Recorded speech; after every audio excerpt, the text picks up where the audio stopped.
Have you ever wondered how Amazon knows exactly what you want to buy next? Or how the coupons at the store happen to fall right in line with your normal purchases? That's data mining. You heard that right. Like mining for diamonds, but the diamonds are data.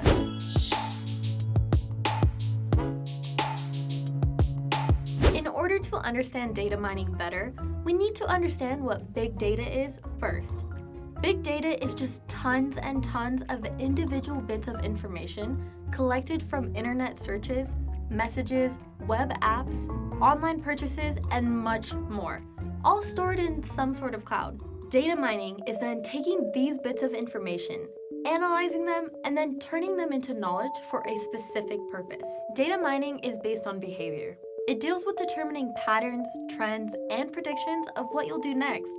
In a very, very broad sense, data mining is just one big cycle. You behave in a certain way. Then your device, application, or web browser tracks that behavior, remembers it, stores it, and then pulls it out to try to influence your behavior. You then behave, and it happens all over again. This data is commonly used by advertisers to try and get you to spend money on their products. And even though there's growing sentiment of who gets to reap the benefits of the value and importance of our data, as of right now, the economic value and reward of data mining hasn't been determined. So let's see it in action. You know when you're Googling those new pair of shoes you really want to buy and then decide not to and leave the page? But then when you open another website, suddenly those same shoes show up in all the ad space? That's data mining. So why does this happen? Basically, when you do a Google search, Google remembers it and sends it to a third-party server that stores that data as a cookie. A cookie is just a small piece of code that lets ad network sites share information about your browsing history.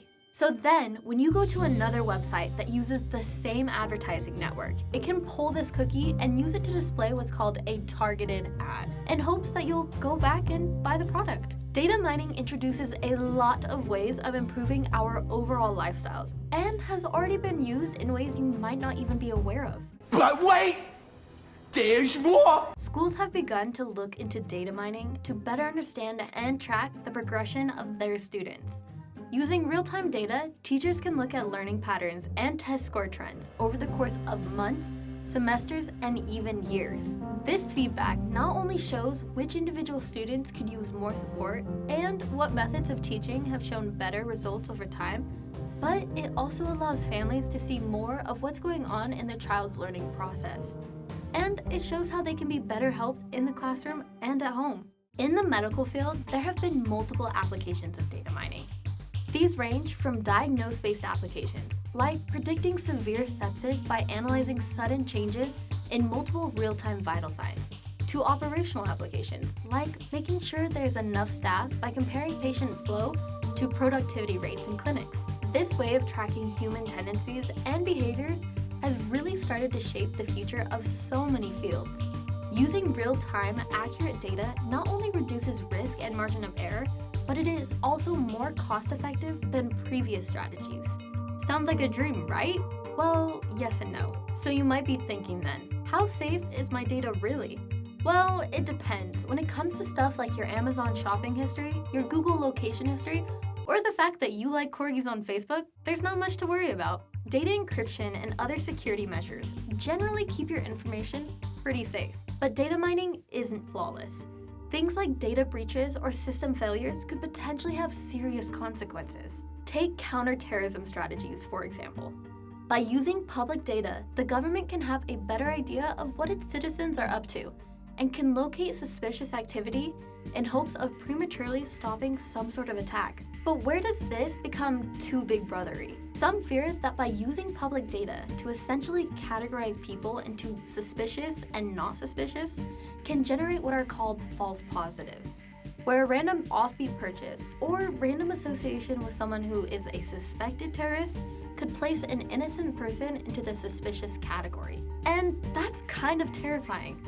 Now, it's fair to say that the government does have some meticulous measures in place to avoid these types of mistakes, but it makes you think, what's really going on with your data? All this talk about privacy isn't meant to get you riled up, and maybe you might not care, but here's why you might. The paranoia that someone might be watching you through your webcam is a valid one. Though most major tech companies have never fully admitted to listening in on conversations through the microphone in our devices, many privacy fiends have found otherwise.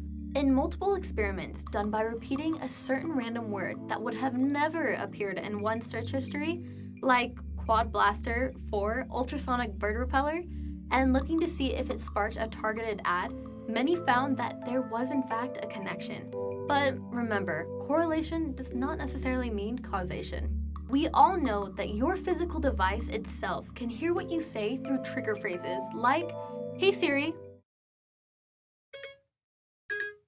or "Hey Google," but it's a different story with specific applications on your devices. Once you hit that button, allowing Facebook or Instagram to have access to your microphone, they listen for potentially thousands of trigger words that they've come up with for their own algorithms. Without these applications disclosing what these trigger phrases or words are, there's no way of telling when or how they're listening in. On top of that, any personal data sent is always encrypted, meaning there's just no way of telling how exactly these companies manage to do this. While there is no concrete evidence to prove whether or not wiretapping is actually happening, there are laws and regulations in place to protect us. Kind of. Like most laws, the concern of data privacy is split into federal and state legislation. As far as online data privacy protection goes, on a federal level, it's pretty much the wild, wild west. Unlike the EU, with their comprehensive General Data Protection Regulation that protects all EU consumers, the United States on a federal level has no up-to-date data privacy mandates. The only federal online data privacy bills in effect protects minors, health, and bank information. The problem is that the extremely fast progression in technology and now AI makes it hard for legislation to keep up, especially when lobbying is considered. Our iPhones, Alexas, and smart TVs are saddling up and blowing dust into the face of law. Out of all of the states, California, which being the mecca for all things big tech, has the most consumer personal data protection. And when we say most, we mean that they're the only state that has this protection. Effective January 1st, 2020, the California Consumer Privacy Act of 2018 is the only piece of state legislation that explicitly protects consumer data and offers consumers the option to opt out of the sale of their information. And that's pretty much it for laws and regulations protecting us. The bottom line of data privacy is this. The only way to keep your data 100% private is to not leave your personal information anywhere. That means no text or emailed receipts, no Venmo, and no social media ever again. But come on, that's not realistic. But here at View from the U, we pride ourselves on empowering the viewer. So if protecting your data is a concern, here's what you can do. Make sure your privacy settings on various apps are up to date and in line with how you want your data to be protected. Limit where you put your data and the amount of times you put it there. Choose just one money sharing app instead of having an account in every single one. Make sure your passwords are safe and secure. I know you love your first dog, but he won't be offended if you choose something a little harder to guess. And whenever you click I agree to a terms of service contract, privacy policy, and/or end user license agreement, you're more than likely waiving your rights to your data. So there you have it, data privacy. Oh, and just one more thing before you go. With how fast technology is evolving, your personal data can be collected and shared in ways we couldn't have even dreamed of 20 years ago.